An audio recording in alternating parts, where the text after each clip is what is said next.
चमकपुर गांव में गोपाल नाम का एक लड़का रहता था। उसकी सौतेली माँ और बाप ने उसे घर से निकाल दिया था। उसकी सौतेली माँ ने सब कुछ अपने और अपने बच्चों के नाम पे कर रखा था और गोपाल को हिस्से के नाम पे 3 गायें दे रखी थी। गोपाल पढ़ा लिखा तो बहुत था, पर नौकरी ना मिलने के कारण उसने सोच लिया था कि वो अब उन तीनों गायें की खूब देख रेख करके उनसे जो दूध मिलेगा उसे बेच के अपना कारोबार चलाएगा। अब मैं बिल्कुल अकेला हो गया हूँ। गौ माता, तुम तीनों के अलावा मेरा अब कोई भी नहीं है। बस मेरा घर चलाने के लिए तुम तीनों को मेरी मदद करनी होगी। तीनों गायें बहुत ही हट्टी कट्टी और जवान थीं और रिश्ते में भी एक दूसरे की बहनें लगती थीं। चंपा, चमेली और मैना। मैना सबसे बड़ी और समझदार गाय थी। चंपा गर्भवती थी और चमेली को अभी अभी बच्चा हुआ था। वो दूध दे रही थी, जिसके दूध को बेच के गोपाल का थोड़ा बहुत घर चल रहा था। पर गोपाल को अब चंपा और मैना पे पूरा भरोसा था कि जब उनका बच्चा हो जाएगा तो वो खूब दूध देने लगेंगी और जिससे उसका कारोबार अच्छे से सेट हो जाएगा।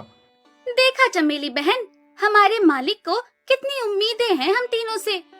हाँ चंपा, सुना मैंने, मालिक ने हमसे कितनी सारी उम्मीदें लगा रखी हैं। और उम्मीद रखे भी क्यों ना, कितना समय खर्च करते हैं मालिक हम पे और कितनी सेवा करते हैं हमारी, कितना खिलाते पिलाते हैं हमें। और फिर हम मालिक की उम्मीदों पे खरा ना उतरेंगी तो धिक्कार है हमारी जिंदगी पर। सही कह रही हो बहन तुम। चलो हम तो मालिक के लिए कुछ ना कुछ कर ही लेंगे।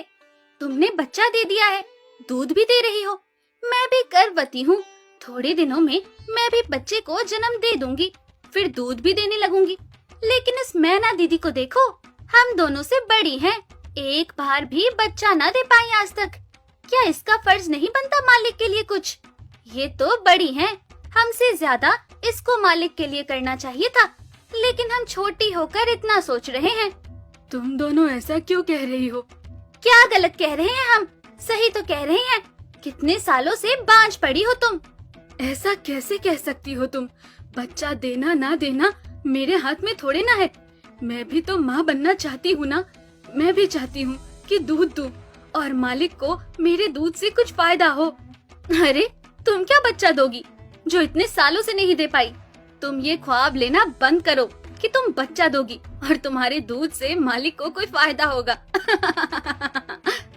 दोनों छोटी बहनें बड़ी बहन मैना की बेबसी का मजाक उड़ाती हैं और उस पे हंसती हैं। इस बात से मैना बहुत दुखी होती है और रोती है कि उसी की बहनें उसको दिलासा देने की बजाय उसे ताने मार रही हैं, उसका मजाक उड़ा रही हैं। फिर एक दिन गोपाल का पड़ोसी उससे कहता है, अरे गोपाल, तुम्हारी 2 गायें तो ठीक है, एक गाय का क्या है? उससे तुम्हें कोई फायदा नहीं है, बेच क्यों नहीं देते उसे? अरे नहीं नहीं भाई साहब, बेचना क्यों उसे? अभी बच्चा नहीं